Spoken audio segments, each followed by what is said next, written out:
नाज़रीन, थाना ततलियाली की हदूद 48 विरका में बहुत अफसोसनाक वाक़या पेश आया, जहाँ पर 5 लोगों को फायर मार के बेदर्दी के साथ कत्ल कर दिया गया। मरने वाले कौन थे, उनका आखिर कसूर क्या था और उनको मारने वाला कौन है, उनकी लवाहिकीन इस वक्त उनके भाई फ़रहान एडवोकेट साहब हमारे साथ मौजूद हैं। इनसे जानते हैं कि ये सारा वाक़या पेश कैसे आया और क्या इनकी दरीना दुश्मनी थी, ऐसी वजह क्या थी कि 5 लोगों को फायर मार के कत्ल कर दिया जाता है। अस्सलाम वालेकुम सर। जी वालेकुम सलाम। सर, बहुत अफसोसनाक वाक़या पेश आया है और आपके इस गम की घड़ी में हम आपके साथ हैं। ये कैसे सारा वाक़या पेश आ गया, क्या हुआ? जी आप बिल्कुल सही कह रहे हैं, बड़ा ही अफसोसनाक वाक़या है जी। अभी हम नौशहरा विरका हॉस्पिटल में मौजूद जी। हैं, जहाँ पे 5 जो मकतूलीन हैं उनकी डेड बॉडीज़ पोस्टमार्टम के लिए लाई जा चुकी हैं। वक़ूआ आज सुबह 5:30 बजे तकरीबन स्टार्ट होता है कि इमरान उर्फ़ शेरू, जी। जो उस्मान का सगा चचा है, हकीकी चाचू है? हकीकी चाचू है, वो सुबह उठता है अपने घर से गन लेके और गांव में एक आदमी का मर्डर करता है। उस जी। मर्डर की कोई समझ नहीं आती, क्योंकि वो कुछ अरसा पहले इमरान उर्फ शेरू का ही साथी रहा है। अच्छा, उसके सुबह बाद के वक़्त 5:30 बजे का ये वाक़या, पहले अपने एक साथी का कत्ल करता है और वो गाँव में ही।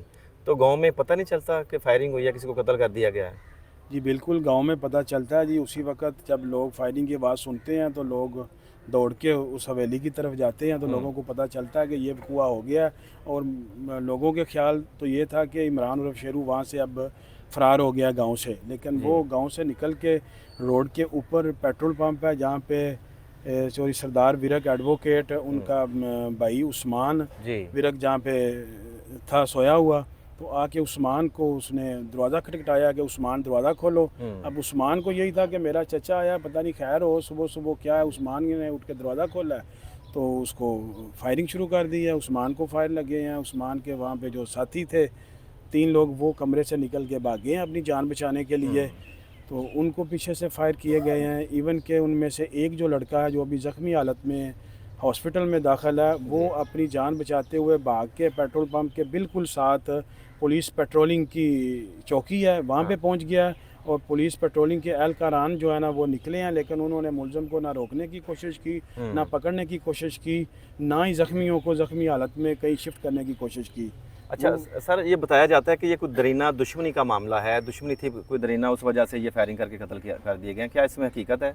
बिल्कुल भी नहीं जी, हुँ। किसी किस्म की कोई दुश्मनी नहीं थी, कोई जायदाद का तनाज़ा नहीं था, कोई हाँ। बँटवारे का मसला नहीं था। बिल्कुल भी 1 दिन पहले भी इकट्ठे बैठे हुए थे, चंद दिन पहले भी इकट्ठे थे हुँ। आपस में सोशल मीडिया पे, टिकटॉक भी जो है ना बना के अपनी तस्वीरें शेयर कर रहे थे। और कोई किसी किस्म का उस्मान को ये ख़दशा नहीं था कि मेरा चचा जो है वो इस तरीके से मेरे साथ मामला करेगा। अगर ऐसा कोई भी ख़दशा होता कि या कोई दुश्मनी का मामला होता तो उस्मान दरवाज़ा ही क्यों खोलता। हाँ। कोई ऐसा इशू नहीं था, कोई ऐसा वजह नहीं थी, ना ही कोई बंदा गाँव का कोई वजह बता सकता है कि कोई ऐसी वजह होगी। वजह जब हो ही ना, तो वजह कहाँ से ढूँढी जा सर, सकती है। घर वालों ने या जो अभी ज़ख्मी हैं, उन्होंने कुछ बताया कि ज़ाहिर है कि रात को उसके अंदर क्या ऐसी चीज़ पल रही थी कि इतना गुस्सा था कि उसने सुबह होने का इंतज़ार नहीं किया और सुबह 5:30 बजे वो उठता है और सीधा जाके फायरिंग शुरू कर देता है। वो ऐसे जैसे पबजी खेलते हैं। असल में जी जो आइस का नशा है ना, जी। वो बंदे को मेंटली कहते हैं कि इस तरीके से डिस्टर्ब कर देता है कि उसको अपना भी कोई हिसाब नहीं रहता और ना ही बिल्कुल। उसको कोई रिश्तों का एहसास रहता है। हाँ। हाँ, ये सुनने में आया है कि इमरान जो है वो प्रॉपर नशा करता था और आइस पीता था, और जी। आइस के नशे में ही वो धुत था। हुँ। इवन के उसने ये वक़ूआ करने के बाद फिर जाके गांव में एक बंदे को फिर उसके डेरे पे जाके मारा फिर है। गाँव वापस चला गया, फिर उसके डेरे पे जाके मारा हाँ उसे? जी, फिर दोबारा गांव गया है और हाँ। वहाँ पे जाके एक और बंदे को मारा है, और वो बंदा भी इसका बड़ा ही पुराना साथी था। तो सर, ये जो इमरान है उर्फ़ शेरू, ये शादीशुदा है?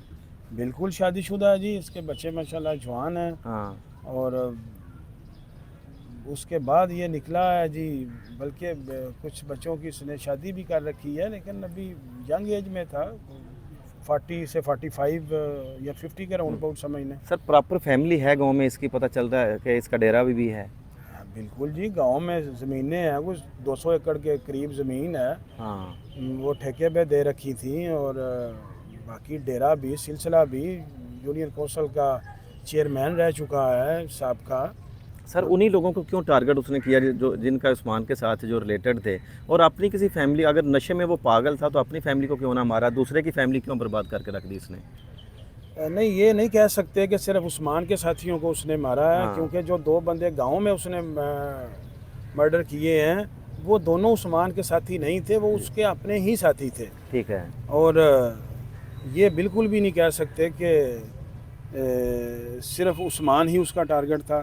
सही है। हाँ, उस्मान को भी टारगेट किया उसने, हाँ। और बाकी बंदों को अब क्यों टारगेट किया, उनकी क्या वजह थी? अभी तक सर कितनी हलाकतें हो चुकी हैं? अब तक जी 5 हलाकतें हो चुकी हैं, और एक बंदा ज़ख्मी हालत में जो है वो सिविल हॉस्पिटल गुजरांवाला में एडमिट है। अल्लाह करे जी उसकी, अल्लाह पाक ज़िंदगी रखे। और बाकी जो है वो जो मेन वो एनी शाहिद है जो ज़ख्मी हालत में जी, है, हाँ। वकूआ का अक्रेंस का स्टार्ट और एंड जी। वो ज़्यादा बेहतर बता सकेगा। सही है।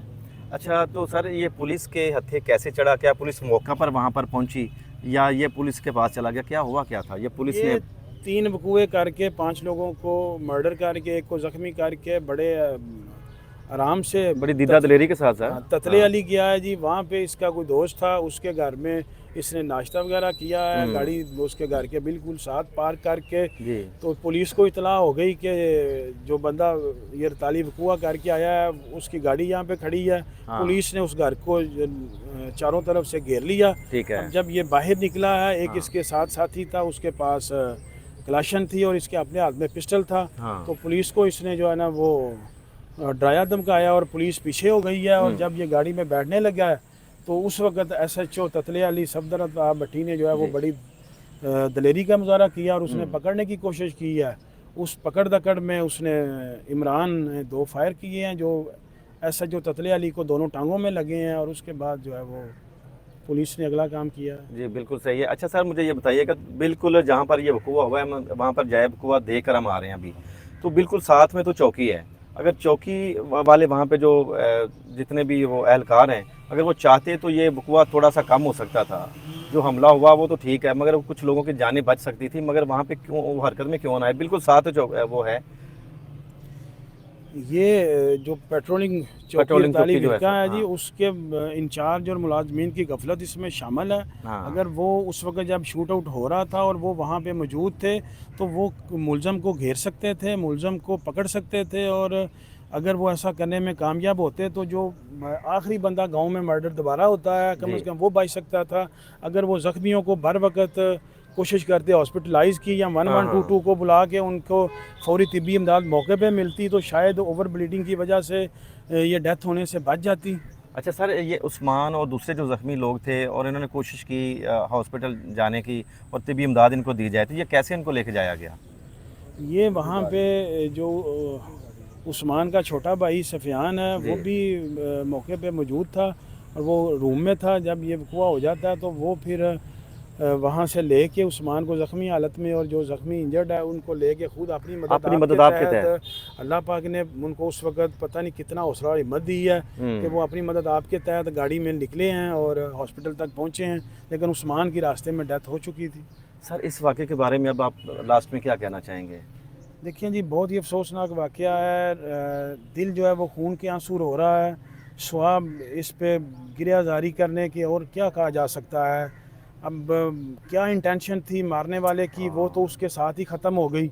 वो तो अब मुमकिन ही नहीं है कि उसका पता चल सके कि कि इस बात के पीछे जो है ना वो क्या लॉजिक थी।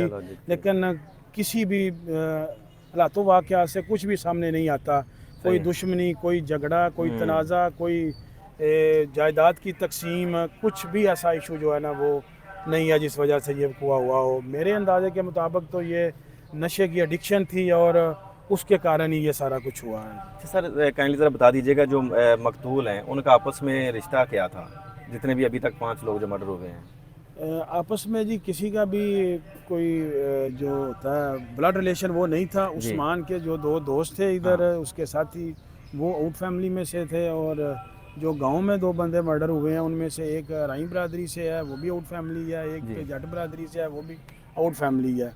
सर आपका बहुत शुक्रिया। नाज़रीन, जैसा कि इस केस की मुकम्मल डिटेल जो है वो आपने फरहान साहब की ज़बानी जानी है। एक नशा जो नशा हर जगह पे मिल जाता है। जैसा कि अभी हम फरहान साहब बता रहे थे कि आप कब्रिस्तान में भी कहें तो आपको नशा जो है वो फराहम कर दिया जाएगा, वो आपको मिल जाएगा। तो नशा कौन सेल करता है, किसकी अमा पर वो यहाँ पर नशा सेल होता है? गलियों में, मोहल्लों में सरेआम नशा ऐसे बिकता है जैसे गोलियाँ और टाफियाँ बिकती हैं। और जो इलाके का जो SH होता है, ये कैसे मुमकिन है कि उसको पता ना हो? मैं यहाँ पर वज़ीर आला पंजाब आपसे ये गुजारिश करना चाहूँगा खसूसी तौर पर, क्योंकि हमारी नस्लें बर्बाद हो रही हैं और कितने लोग ऐसे मौत की भेंट चढ़ रहे हैं। जो आइस का नशा है वो किस कदर पागलपन में मुब्तला कर देता है। इससे पहले एक वाक़या नारंग मंडी में पेश आया, वो भी ऐसी PUBG खेली गई इंसानी जानों के साथ। और एक वाक़या यहाँ पर ततले आली थाना की हदूद में 48 विरका में जो वाक़या पेश आया, यहाँ पर भी एक PUBG के स्टाइल में 5 लोगों को फायरिंग करके कत्ल कर दिया जाता है और 2 को जो वो ज़ख्मी कर दिया जाता है। और सबसे पहले जो इलाके का SHO हो उसके ऊपर FIR होनी चाहिए मनशियात फरोशी की। जो भी मनशियात फरोशों के खिलाफ सर उठाता है वो क्यों मार दिया जाता है? इसका मतलब है कि सबसे ज़्यादा सहूलतकार आपकी पंजाब पुलिस है। अगर पंजाब पुलिस चाहे तो एक दिन में नशा रुक सकता है, हमारी आने वाली नस्लें नशे से बच सकती हैं। इस केस के मतलब जो भी अपडेट आएंगी वो आपके साथ ज़रूर शेयर करेंगे। मिलते हैं अगली वीडियो में। आप और हम सब कल आने के बाद।